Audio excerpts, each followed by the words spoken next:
Hello. Welcome to another episode from Masters and More. In today's episode, I have with me Dr. Pranav Nayak.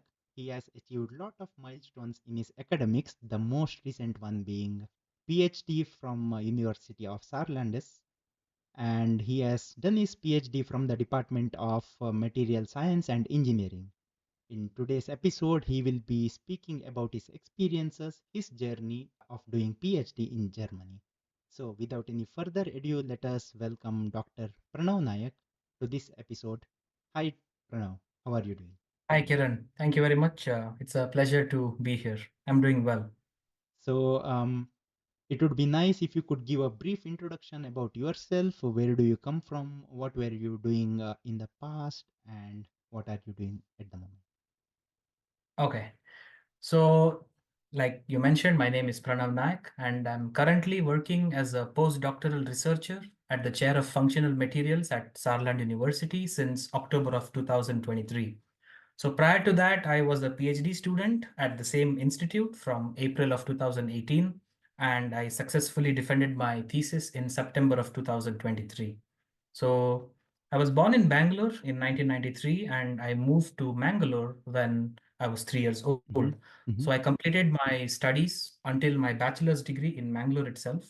So my schooling was done at Canara High School until the 10th grade. My pre-university education was done at St. Aloysius PU College. And I graduated from NITK Surathkal in 2014 with a bachelor's degree in metallurgical and materials engineering. So, when did you come to Germany? It's a bit complicated. Mm-hmm. So I initially came to Germany in 2014, right after I finished my bachelor's degree Mm-hmm. to pursue my master's in material science under this Erasmus Mundus FAME program, wherein the first year of my master's was carried out at the same university you are currently pursuing your PhD in, which is the University of Augsburg. And after 1 year, we had to choose another partner university from 7 different universities. So my second year was carried out at the University of Aveiro in Portugal. So this is also where I carried out my master thesis. So after that, I went back to India in November of 2016, and I started to apply for PhD positions from India again. So what interests me is what motivated you to get into PhD. So it's an interesting question that passes Yes. through a lot of minds once we finish our master studies. So what motivated you really? So when I was in my second year of master's, so I had to make a decision whether if I wanted to continue in academics with Mm-hmm. starting with a PhD in the same domain or start looking for industry jobs. Mm-hmm. So there are two factors. So knowing myself, I know that if I take a break right now from academia, go to industry, start working there, and maybe after a few years come back to pursue a PhD, that isn't an option for me. Mm-hmm. So that combined with essentially what I was doing during my master thesis also motivated me to pursue a PhD, mainly in the field of metallurgy and materials engineering in the domain of metals. Okay. So this was Mm-hmm. sort of like the motivation factor for me. And this is where I kind of decided that just before I finished my master degree, I started applying for PhD positions around. Okay. Unfortunately, it did not come to be. I mean, Mm-hmm. there's a smaller story, so I will also tell you how I Mm-hmm. got the PhD position. So, like I mentioned before, Mm-hmm. uh, November of 2016 was the time I went back to India because of visa issues. Uh-huh. And before leaving, so I had contacted a professor Mm-hmm. and I had requested to work as a PhD student, and he had agreed. And Mm-hmm. he had told me that by March of next year, which is like in 4 months, he would try to find a position for me, and I was pretty happy.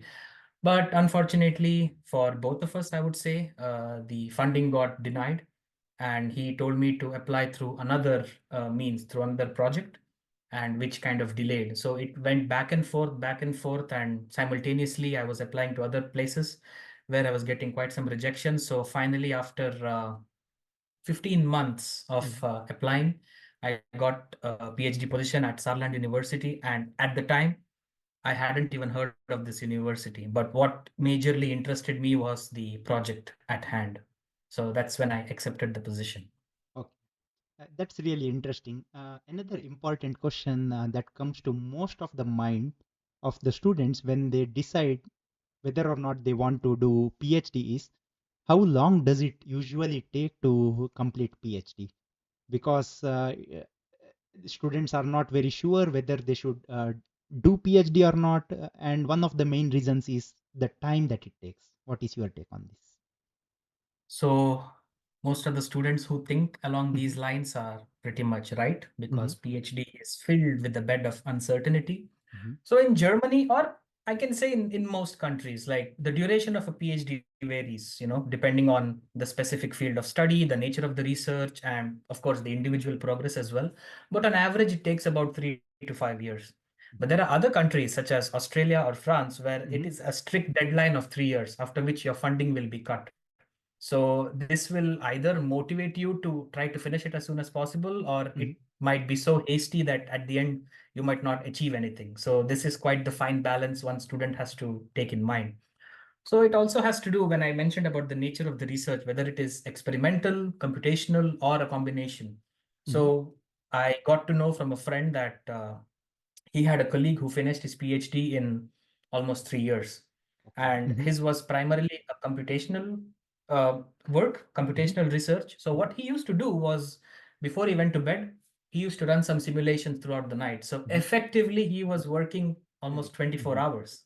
So in my specific case, considering that it started in 2018 of April, and mm-hmm, then we encountered something called as the Corona pandemic. mm-hmm, It took me about 5 years. So in April of 2023, I submitted my thesis to the doctoral office. So in this regard, I would say 4 to 5 years is pretty much okay, or this is how long it will take. yeah. Usually, that's the case. I also think even when I wanted to join PhD, that's what the Mhm. professor asked, how long do you want to do it? And then he said that the contract usually lasts for 3 years, and then plus one could be something that can be given. Yes. So, yeah. Yes. Another Mhm. interesting question is that did you face any challenges during your PhD journey, and how did you overcome this? Well, yeah, that's a very good question. And I would say, like every single PhD journey is Mm-hmm, filled with its own set of challenges. So, if I have to point out, there's one significant challenge which lasted for quite some time, was basically the Corona pandemic, which was in full effect in March of mm-hmm, 2020. So, this is something which the entire world was facing and did not know what to do. So, at that time, I was almost 2 years into my PhD. So, as you know by now, my work was primarily experimental.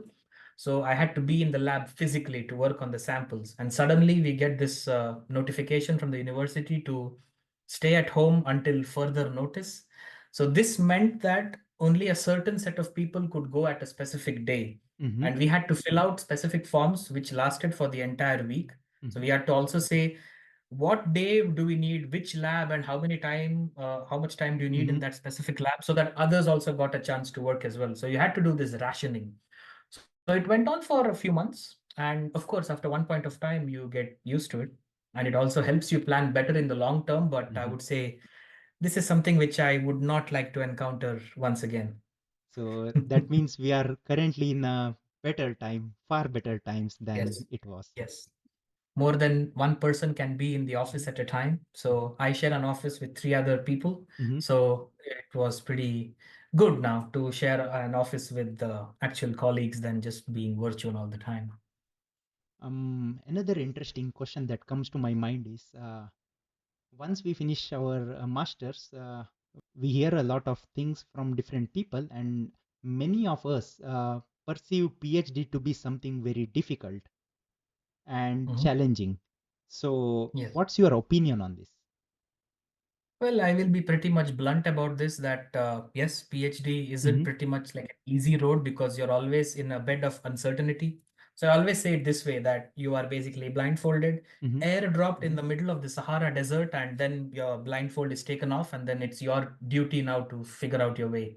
So you mm-hmm. need to wait for the North Star to come, figuring out where exactly is North, and then you need to start building your way. So I would say in most PhD programs, Mm-hmm. let me put it this way, that if it's a structured program with a set project and a potential timeline, Mm-hmm. it is definitely short-lived because it is just a matter of time, like Murphy's law. Mm-hmm. Something will not, it will, not go according to the plan. And this is the time where the student has to adapt, overcome, and improvise. So, Mm-hmm. what should I do if something doesn't go right? And how should I basically face the challenge Mm-hmm. without, like giving it up and like coming back home and crying? So, crying helps in some situations. And of course, while I would say it indeed requires dedication and Mm-hmm. effort, I believe that with proper planning, support from the mentors, and more importantly, a genuine interest in the research topic, the journey not only becomes manageable but also very rewarding. So, Mm-hmm.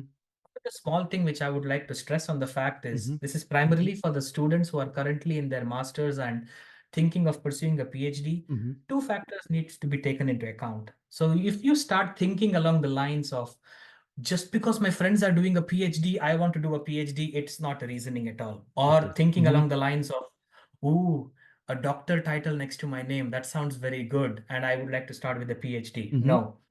Finally, the most important thing which most students who are in their first and second year of PhD Mm-hmm. start thinking, oh, wait, I got first rank in my bachelor's and as also a topper in my master's. Mm-hmm. So PhD wouldn't be that difficult. So it's not the situation because it's a completely different ball game. You have to juggle quite a lot of things, quite a lot of Mm-hmm. factors all at once. One thing to also consider is that about 50% of the graduates who are Mm-hmm. pursuing their doctorate across several disciplines Mm-hmm. drop out within the first or the second year because they can't manage it. Mm-hmm. So more than 50% of the people who are pursuing a PhD are dropping out. So it's one thing to take into account as well that you need to be really certain if you would like to pursue a PhD or not. In conjunction to this answer, I have one more question. Maybe it's interconnected. Mhm. What are the three utmost important qualities that you feel a student should have? And Mhm. then it would be more easier for someone who is watching this video to decide whether he or she has this, and then maybe decide to start her or his PhD journey. Okay. So, well, of course, the cliched answer is there is a lot more, but Mm-hmm. if it was to me, the three most important qualities, number one would be resilience. Mm-hmm. Number two would be curiosity, and number three, let's say, would be effective communication. So let me just, build upon all these things right now. So each one is having a right place in its own accord. So Mm-hmm. for example, when something doesn't go according to plan, how do you bounce back from setbacks after setbacks? So be it an experiment not being reproducible Mm-hmm. or your first paper being rejected from journal to journal. So you need to not give up and you still need to have that resilience, that tenacity to basically come back or bounce back. Mm-hmm. So you need to have this mental strength to power through that, brush it off, and tackle this head on. So the second thing I mentioned was curiosity. So of course, without a keen eye for curiosity, one wouldn't be pursuing this in the first place. So it's important to maintain a deep curiosity about the subject that you're doing, Mm-hmm. what other researchers around the world are doing, because it's going to help you Mm-hmm. definitely in understanding the state of the art. Mm-hmm. So that's one thing to keep in mind. And finally, the whole ability to communicate amongst your peers when something goes right or wrong. Mm-hmm. If something is broken, you need to actually effectively communicate this to your supervisor. Mm-hmm. And it's also important to communicate whatever you're doing. Maybe you're working on something very complex, which might Mm-hmm. look easy to you because you are working on this for all the time. Mm-hmm. But it's also important to explain it to the audience in a rudimentary, fundamental fashion. So another final small thing in this regard, which I would stress, is having the ability to think a bit outside the box. Mm-hmm. So just because you hear from your supervisor that this specific set of protocol Mm-hmm. worked for the previous student doesn't mean it's going to definitely work for you. Mm-hmm. And the other thing would be also to, when to give up on something and not to pursue the same thing endlessly. So, Mm-hmm. you might have seen these quotes on the internet like, intelligence is knowing that tomato is a fruit, but wisdom is knowing not to put it in a fruit salad. So, along Right. the same Mm-hmm. lines, like working hard doesn't always get you the rewards. You also need to work smart. So these are some of the things which a student has to basically think about before joining the said PhD program. What might really help also the students who are watching this video is why should someone exactly do PhD? Yeah, I have a master's degrees. What does PhD serve the purpose? So how is it different from masters, and what Mhm. skills do you achieve after finishing your PhD? So, like I mentioned several Mhm, times, it's more like a very mhm, nice, uncertain but rewarding journey. So let's say throughout my PhD, apart from earning mhm, the doctoral degree at the end, one can also expect to improve their research skills, mhm, including experimental design, data analysis, and the ability to critically evaluate existing data. So, of course, at this point of time, lot more information is being spewed into the internet, into this mhm, digital age. So you need to have the ability to know which data to consider, which data to not consider, and so on. So, and along your PhD journey, you will be encountering a myriad of softwares, which you would need to critically scrutinize the data, plot the data, treat the data, and also make it very visually appealing. mhm, And you also need to create effective presentations. You would need to create a one slide presentation. Your professor is like, so could you please summarize your work in 3 slides? So you need to create a 3 slide presentation, writing manuscripts, communicating with the reviewers, collaborating with other researchers. So it's like a subconscious improvement of soft skills mhm, over time. And of course, I mean, might be controversial, but mhm, PhDs is basically exploitation of work. So you would also need to assist in the institute's daily activities. mhm, So project management, time management, and people management, all these things are something which you would definitely learn along the course of your PhD, but not during a master's.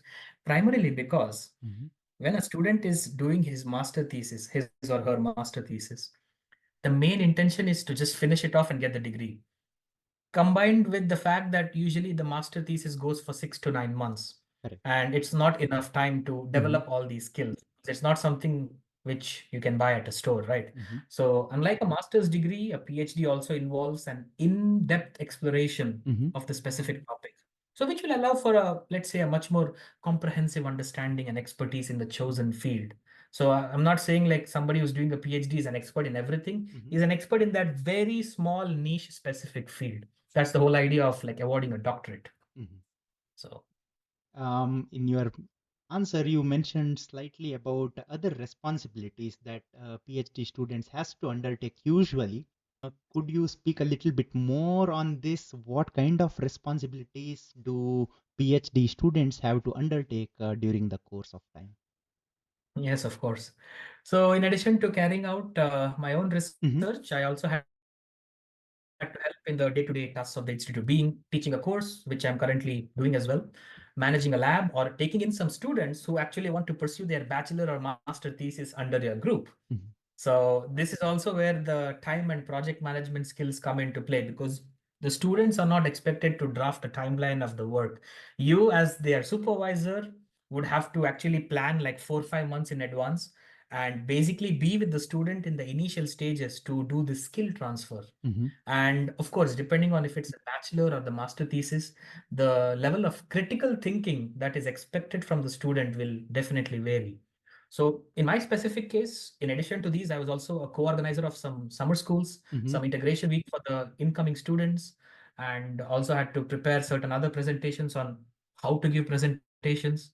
So these tasks not only broadened, my skill set, but also provided experiences in leadership, mm-hmm. communication, teamwork, and definitely engaging in these activities will significantly contribute to one's own personal and professional development. So That's I'm great not to hear. complaining, but Mm-hmm, sometimes, some weeks, it will be very hard to juggle both PhD and work. mm-hmm. So, by any chance, did you have to teach something in German in the initial period of your PhD, or was it mostly in English? Well, I'm not a good example for this. So my German skills is not Mm-hmm, as it should be. I mean, it's been almost 6 years right now, especially the technical skills. I can make basic conversations, but I would say the institute itself will allot the mm-hmm, course depending on how many German students or how many German PhDs or how many international PhDs are there. So in my own institute, it's a primarily international institutes with mm-hmm, a good balance at that time of mm-hmm, about 50% of Germans and 50% of international students, primarily from South America. So in my specific case, I was told to create a Mhm. new practicum, a practical course for Mhm. the master students because three professors retired in 1 year. Mhm. So, as you know, in Germany, like if the head of the institute retires, the chair is dissolved. Dissolved. Yes. So, Correct. in this regard, Mhm. all the practicals were pretty much dissolved, Mhm. and our institute had to take in a bit more of extra burden. So I Mhm. was one of the three students who was tasked to prepare a new practicum. Oh. So since it was a master's course, I had the liberty to make it in English. So, but if you're teaching a bachelor's course, Mhm. then I would definitely say that it should be only taught in German. So German skills is definitely a plus, but technical German skills is pretty much hard to master. It just comes with time. Mhm. I think you spoke about most of the points about how the journey would be, what are the important aspects that one needs to think upon. Now, coming Yeah. slightly more about what next. So, one of the other questions that come into the mind is usually what are the career paths that one can take after finishing PhD? So yes, they can, and the PhD graduates, Mm-hmm, not just in Germany, like everywhere around the world, can have a versatile set. So most of them start by pursuing it in academia itself, mm-hmm, taking on roles as researchers, professors, or scientific assistants in national laboratories. And others, of course, transition into industry. So in the field of material science and engineering, so you can have roles ranging from material development in sectors such as automotive, aerospace, electronics, so to positions in quality control and even innovation for that matter. So not just automobiles, but they can also contribute in sectors such as pharmaceuticals, consultancy, be it might be in the research sector where again some form of project management skills would come into play because they're handling multiple projects at the same time. So their whole idea would be to effectively delegate and manage these mm-hmm, projects. Another way to look at it is you can also get some governmental opportunities, maybe back in your home country, mm-hmm. such as policy making and even entrepreneurship. So I would say this is basically showcasing how flexible one's PhD, career can be once he's done with the degree. So it's You quite also a lot of fruits to pick from in the basket. You also spoke about maybe possibility of going back to country, and in your case, especially, I saw that after your masters, you had to go back and then come back again to Germany.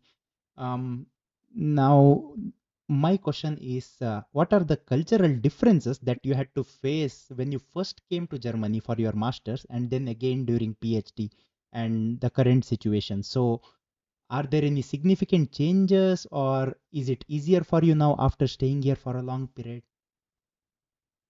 So I would say the second time when I came back to Mm-hmm, Germany for my PhD, it was less of a shock because I was mm-hmm, pretty much used to it. Because I mm-hmm, would say the 2 years of my master's, like the first year in Germany, where let's say education was a bit more on the stricter side mm-hmm, compared to my second year of master's, which is of course the best year in Portugal, where things were a bit more nonchalant, pretty chill.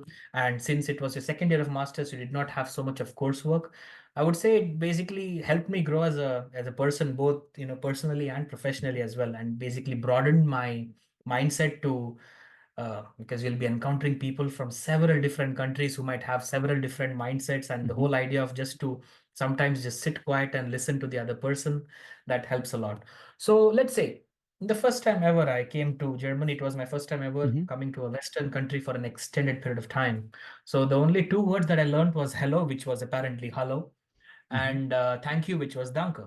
So definitely the transition from India to Germany brought about quite some cultural differences, be it in academia or even in the work culture. So first year, where classes were from 8 to 5 almost every single day. mm-hmm, It was a bit shocking to see that students were basically eating and drinking water in the class like nothing was happening. Even during exam time, one guy was eating chips, one girl was drinking Pepsi. It was pretty good. I mean, mm-hmm, uh, keep in mind that I never worked in the industry, so it was a mm-hmm, continuous sort of like academic mm-hmm, educational mm-hmm, path for me, right from my bachelor's, which I finished in May of 2014, and then mm-hmm. October of 2014, I was here in Germany watching students eat chips and drinking Coke, which is pretty good. I love it. And secondly, there's only one exam at the end of the semester, which is basically make it or break it. So two things to consider. In India, in engineering. The regular passing is 35 out of 100. Here it Yes. is 50. Next, in India, you have at least 6 exams. You have the first quiz test, first surprise test, then the midterm, second quiz test, second surprise test, then the end term. So all this would account for a small percentage of things. Then you have your Mm-hmm. assignment, then you have your quizzes, whatever. But here it's just one exam, make it or break it. If you pass, you pass. If you fail, you Mm-hmm. fail. So it's something which can make, keep the student on their toes as well. It definitely did kept me in my toes. And work-wise too, I would say it is good here because there are certain departments to handle certain things. Like, Mm-hmm. for example, back in India, I'm pretty sure in working in any institute, you would also be expected to handle some of the academic stuff, like administrative Mm-hmm. stuff as well. Whereas here, there are people, but Germany is infamously known for its slow bureaucracy. Bureaucracy. Mm-hmm. So this is something which I wouldn't say it was a bit of a shock because Germany is usually known for efficiency, hard work, punctuality, which again unfortunately it's not the case with the Deutsche Bahn, especially in the past 5 years. So to all you watching, if you think that the train punctuality is as it is advertised in papers 10, 15 years ago, it's unfortunately not the case. Indian Railways So seems to be catching up in this aspect. yes, definitely. I mean, for a 16-hour rail journey, a Mm-hmm. half an hour delay is nothing much to be ashamed of. So, Mm-hmm. but we'll see. But these were primarily the more differences that I encountered. Mm-hmm. And yeah, Now it would that you be all. Mm-hmm. one more thing, if I may interrupt, the bread culture here, it was pretty amazing as well. Because back in India, as you know, we just know the toast bread, the square Mm-hmm. bread. And Germany is one of those countries which has more than 200 varieties of bread. So if you go to a bakery, speak in German, even if it's the most basic bread, ein Brötchen bitte, you can come out holding your head high. Yeah, that's for sure. So, Hundreds of varieties of bread here. Um, yep. Now that you spoke about how it was when you came here, and now that you have started working as a employee, and also during your PhD, we can more or less consider ourselves as an employee. How do you think, or what do you think about work-life balance in Germany? In general, in Germany, once you're done with your PhD, it is really good because Mm-hmm. you don't have that pressure of Mm-hmm. finishing the whole PhD. So during my PhD, I was on a scholarship, so I was technically considered as a student. Mm-hmm. But Germany Ah. also technically considers it as an employee. So I was either a student or the employee, depending on the university's wants and needs. Mm-hmm. And of course, maintaining a healthy work-life balance during a PhD is crucial. And of course, in my case as well, I spoke to myself in my head here, like, don't work on the weekends, keep some holidays for yourself. But unfortunately, there were some weeks or months where I used to go on the weekend to carry out Mm-hmm. some tasks. And of course, please don't do this. Everyone will say that, but ultimately, depending on the research and your specific case, uh, also the fact that I did not have any dependents with me, so I could Mm-hmm. actually afford to do this. I Mm-hmm. was living alone. So, but yes, self-care is also necessary and it varies from person to person. So, for example, let's say you start the week off on a very bad note, your Mm-hmm. supervisor starts yelling at you on a Monday, and then nothing's going working well on a Tuesday, and then your computer crashes on a Wednesday. So it doesn't actually, it's like a sign, from the Lord Mm-hmm. that just go out and get an occasional beer and grab a slice of pizza. It's all good. So, regular breaks, pursuing your hobbies, and, most importantly, seeking support from your peers Mm-hmm. and mentors are very much, Mm-hmm. integral to sustaining a well throughput throughout the Mm-hmm. PhD journey. There are also apps currently, such as Pomodoro, Mm-hmm. which will help in maintaining your focus during your work by implementing something known as the 25-5 rule, wherein Okay. you Mm-hmm. start the app, you work for 25 minutes, and then take a 5-minute break. It did not work for me. Hashtag ADHD. And Mm-hmm. but there were other times where I was extremely productive and I Mm-hmm. was in the zone with respect to writing my Mm-hmm. papers. So it usually used to occur at the weirdest of times. For Mm-hmm. example, at night at 1 a.m. or 2 a.m. So Mm-hmm. there were several days where I also pulled out all-nighters in the university Mm-hmm. or in my office. But again, like I said, if things do not go your way, like if you're having a very bad week, take a deep breath, reassess the situation, take a day or two more, just think in the longer term, because not every single day you can be expected to produce productive stuff. Mm-hmm. So this is one thing which I would say, just like take a deep breath, take a small break. Doesn't really matter. You don't have to work 8 to 5, 8 hours every single week. It never works that way. So Is it easier to say all these things now than 1 or 2 years back? yes, I mean 1 or 2 years I was pretty much like experiencing this on a regular basis. Mm-hmm. But now definitely Mm-hmm. it is like, looking back, it's quite it was quite a tough journey, I would say. But it also has some positive aspects as well. Yeah, on that note, could you also share some positive aspects or stories of being in academia or pursuing a PhD? That would Of course. that would probably lighten the mood for those who are Yes. interested to do and also Yes. might decide to do it. Well, I can imagine it has been pretty depressing with all the reality that is thrown out. Mm-hmm. Of course, like I said, this is in my specific Mm-hmm. like field and case, and be it on the workaholic side or whatever, or this anxiety that things Mm-hmm. are not going along the way. I also need some improvement, of course. But one of the major things in academia or pursuing a PhD is having this independency to be creative in your own research. You can do whatever you want. You have the complete freedom. You're not bound by anything, and of course by science, indeed. But yeah, trying to implement some other ideas or concepts in your work, and the whole thing of the ability to present this work Mm-hmm. with in front of other experts in the field at national and international conferences, and this feeling of writing your first paper and that paper being accepted, and then you have your name etched in science. So in my case, yes, I also had the privilege of traveling around the world as well. Like in my first 6 months, I had been to South America, to Uruguay and Argentina Mm-hmm. as part of one of the smaller projects. And then last year, I'd been to the United States for presenting my work at an international conference. Mm-hmm. And in 2021, I was supposed to go to Turkey to for another conference, but hashtag Corona. So I just gave it in the warmth and comfort of my office Just like in we are Germany. doing it now. Yes, exactly. So yeah, Yeah. that's really great to hear the perks of being in academics and Yes, doing a definitely. PhD. I mean, there is quite a lot more of perks, like Mm-hmm. the various soft skills that you develop. It is nowhere to be found. I mean, in nothing against corporate or Mm-hmm. whatever, but sometimes they pay hundreds of thousands of dollars to bring in expert people to talk about soft skills, because it's also proven that if you're in a company, it is usually the 80-20 rule. 80% of whatever you are as a person is basically your human interaction, your soft skills and communication, etc. Whereas 20% is like your technical skills. Of course, without technical skills, you wouldn't be in the company in the first place. But this is like soft skills play a very big role, and definitely, like, going through a PhD will will help you in that regard. So what are your future plans now that you have completed your PhD and working as a postdoc? What are your aspirations going at? So yeah, I mean, I'm currently pursuing my postdoctoral research. So for the foreseeable future, Mm-hmm. maybe a year and a half, I plan on staying here to close off a few, if to close off a few projects, and also deepen my knowledge about Mm-hmm. the other domains, because now I'm practically untethered. So I can try to, put my hand in this basket, that basket, just to get a feeling of Mm-hmm. what it is like. For example, now we are in the digital age, machine learning, artificial intelligence, deep learning is thrown out in every single way. So it's something to be, like, it's good to scratch the surface. But for example, in the longer term, I do see myself transitioning into the industry, because as you may have known, now I have zero experience in the industry. So but I feel that the whole PhD experience, has equipped me with the skills and the knowledge to make certain meaningful contributions, and I'm pretty much excited to explore new avenues.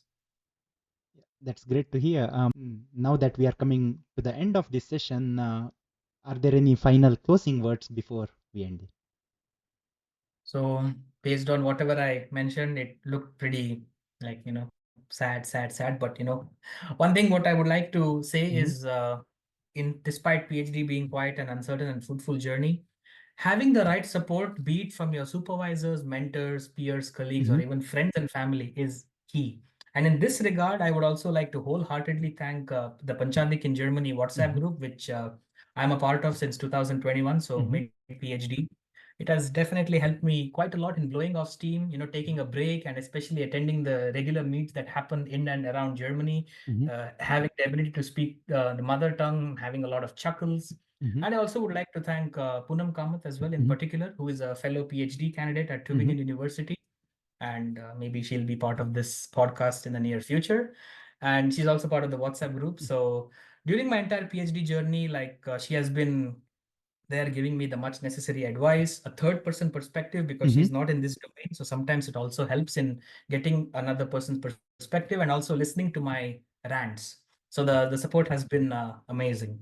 So another thing which I would like to Mm-hmm. tell the students as well, that it's important to understand that every person's wants and needs are different. So do what makes you happy. You Mm-hmm. know, just because this guy is doing that doesn't mean you need to follow the same thing. Mm-hmm. Even if it is basically sitting in your house, staring at the wall, and listening to some classical Hindi songs. If it makes you happy, just go for it. Because it is definitely easy to get burnt out while doing a PhD. And without the right support system, it will just spiral down. And finally, make sure as a PhD student yourself to educate the people around you about what it is to do a PhD, be it your parents, family, spouses, as hardly a small percentage of people in the world pursue this, and 50% of them drop out. So it may be difficult for them to grasp the whole idea behind what it is to do a PhD, but if you constantly educate them, maybe give them some books, maybe give a small presentation in a way that they would understand, because this will definitely help you in explaining complex scientific concepts in a very easy way. So please do this. Yeah. Thank you very much, Dr. Pranav Nayak, for this wonderful session and insights into your life, career, and thereafter. So Thank you. it was pleasure to have you on our podcast, and you being the first PhD candidate. I hope that we have many more such Yes, indeed. people I who hope have so too. completed their PhD. So with Yes. this, we come to the end of this session. Thank you very much once again, and see you. Thank you very much for having me. And I also wish you the best in your own PhD journey. And let's see, maybe in a couple of years, Dr. Kiran Kamath. Hopefully. Thanks, Yes. Pranav, on this. Okay. Thank you guys. If you like Yes. this video, please like, share, and subscribe to this channel for many more such podcasts or interviews with people from different universities and people who have completed their PhDs. Thank you.